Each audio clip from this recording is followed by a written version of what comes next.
like World War I and World War II. So in that war, the country was all in. Eventually. Well, yeah. And the other significant thing was, at that time, we didn't have a Department of Defense, we had a Department of War. Right. And the Congress declared war, both World War I and World War II. And eventually, everybody was all in, and everybody had relatives that were in. Vietnam and Korea were different. Even though the draft was still on, the country went about its business as usual. The country was not on a war footing in either of those wars, and there was no declaration of war on either of those wars. Now, it's of course wars in Gulf War, Gulf II, whatever, because then it was total conscription, totally volunteer. And that's the thing that really gripes me about the all volunteer. People say, well, it doesn't matter if these guys went, these military guys were sent to war. This is what they volunteered for. Well, no, not really. They volunteered to defend the U.S. Big deal is because we served in the military. You know what things to worry about. Right, yeah. When your life is like, Yeah. it's a big deal. And I too thought that, once I started college, because I was not college material coming out of high school by any means, but I grew up a lot. That the Navy empowered me. The military experience in the Navy with the responsibilities and all the other stuff that goes on, it empowered me. And the longer my life progressed, the more I realized that shaped my life. And I hope that you're maybe start to get that empowerment, that you're head and shoulders above your fellow classmates that have never been in the military. And you, quite frankly, I would say you can do, you want to go to law school late in life, you want to do this. I did it. I was the first person in my family to get a college degree, let alone a professional degree, and I did it.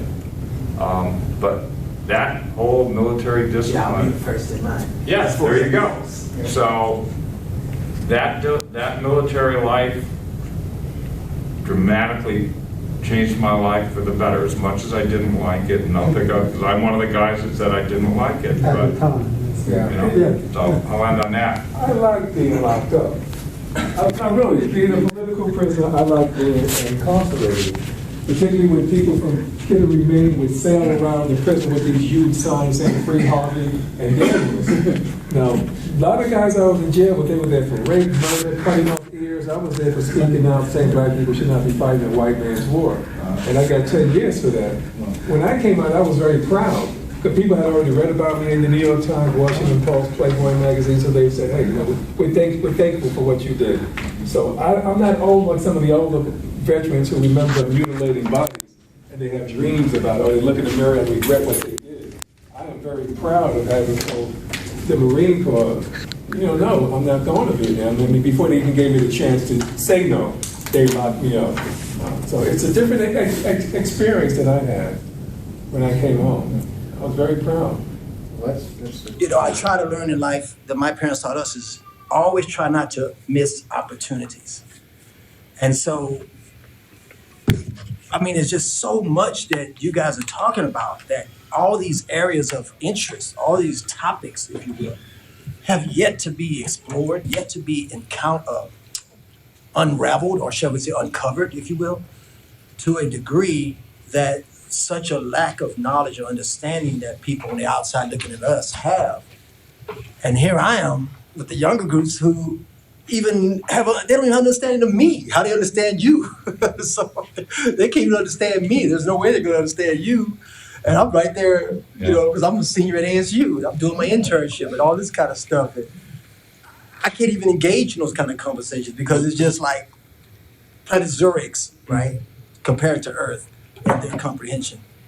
So I'm saying thank you from the standpoint of, I come here, I was like, God, I don't know what I'm gonna walk into, I don't know what I'm gonna see or hear, but I wanna be open to it. I wanna be receptive to what, as the keyword said, receptive, but also that criticism part, as you mentioned, I totally get what you're saying there. And so the person who actually sent me here, or encouraged me to come here, if you will, is my mentor, who's an Army veteran, He's like my second father, actually. What a coincidence. My father was Army, WW2 vet and all that. But he was like, you need to go. You know, you're writing these books and things, you're working on all this stuff, you need to go. And I'm gonna go now and be able to thank him. And I can see now, man, what was it like on the first visit? If it's like this on this one, and what can I anticipate coming forth in the next few visits, God willing, I can make it to them. So I would hopefully encourage any of you and any friends or family members that you have as veterans that could come to this, because I'm certainly gonna be putting the word out if that helps. Because this is quite